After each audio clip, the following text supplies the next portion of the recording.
Hi friends, నేను Shainaz. Silk Smitha life secret బయట పెట్టిన బాబు మోహన్ కేవలం ఐటమ్ సాంగ్స్, వ్యాంపు పాత్రలతోనే అగ్ర హీరోలకు మించిన స్టార్డమ్ సంపాదించుకున్న ఏకైక నటి సిల్క్ స్మిత.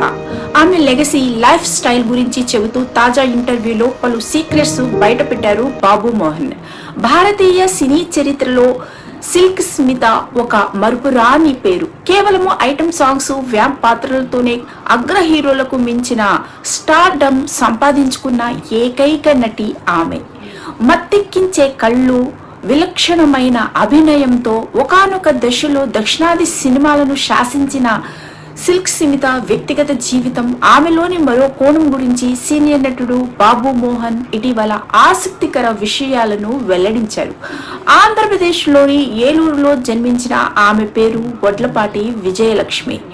ఆమె ప్రయాణం ఎంతో సాహసోపేతమైంది. చిన్న వయసులోనే పెళ్లి, ఆపై అత్తింటి వేధింపులు భరించలేక మద్రాసు పారిపోయిన ఆమె అక్కడ టచ్ ఆఫ్ ఆర్టిస్టుగా కెరీర్ ప్రారంభించారు. మలయాళ దర్శకుడు యాంటోనీ ఆమెను నటిగా పరిచయం చేస్తూ సిల్క్ స్మితగా పేరు మార్చారు. సుమారు 400 చిత్రాల్లో నటించి అప్పట్లో ఆమె లేని సినిమా బాక్స్ ఆఫీస్ వద్ద నిలవడం కష్టమనే స్థాయికి ఎదిగారు.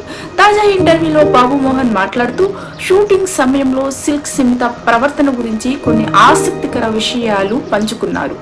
సెట్లో సిల్క్ ఎప్పుడు నల్ల కళ్ళజోడు పెట్టుకొని కాలు మీద కాలు వేసుకొని గంభీరంగా కూర్చునేది. పెద్ద హీరోలు వచ్చినా పట్టించుకునేది కాదు. ఒకసారి నేను ఏంటి బాస్ ఇలా చేస్తున్నావు అని అడిగితే, ఈ మగవాళ్ళంతా నన్ను ఏ చూపుతో చూస్తున్నారో గమనిస్తున్నాను బాస్ అని సమాధానము ఇచ్చింది అంటూ బాబు మోహన్ గుర్తు చేసుకున్నారు. ఒకరోజు షూటింగ్ అయ్యాక నన్ను తన ఇంటికి తీసుకెళ్ళింది. అది ఇల్లు కాదు, ఒక ఇంద్రభవనం. అంతటి విలాసవంతమైన జీవితము 1000 కోట్లు ఉన్న వారికి కూడా సాధ్యం కాదు. తన సినిమాల్లో వేసుకున్న కాస్ట్యూమ్స్ అన్నిటినీ ఆమె ఎంతో అపురూపంగా భద్రపరిచేది అని ఆయన తెలిపారు. అయితే అంతటి కీర్తి ప్రతిష్టలు అనుభవించిన సిల్క్ స్మిత జీవితం విషాదాంతమైంది. సినిమా నిర్మాణం వల్ల వచ్చిన ఆర్థిక ఇబ్బందులు, ప్రేమలో వైఫల్యం ఆమెను కృంగదీశాయి.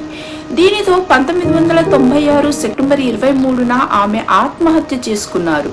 అంత చిన్న వయసులోనే ఆమె మరణించటము ఇప్పటికీ నన్ను బాధించే విషయమే అంటూ బాబు మోహన్ ఎమోషనల్ అయ్యారు. భారతీయ సినీ చరిత్రలో సిల్క్ స్మిత ఒక ధృవతారగా మిగిలిపోయారు. ఆమె మరణించి దశాబ్దాలు గడుస్తున్న నేటికి ఆమె క్రేజ్ ఇసుమంతైనా తగ్గకపోవడము విశేషము అని చెప్పారు. ఆమె గురించి బయోగ్రఫీ సినిమాలు కూడా తీశారు. ఆమె అందముతోటి, అభినయంతో అందరినీ ఆకర్షించింది. చివరి దశలో ఎవరు ఆమె శవాన్ని చూడటము, ఆమెను చివరి చూపు చూడటానికి కూడా రాలేదు. ఈ వీడియో నచ్చినట్లయితే లైక్ చేయండి, షేర్ చేయండి, సబ్స్క్రైబ్ చేసుకోండి. Thank you friends.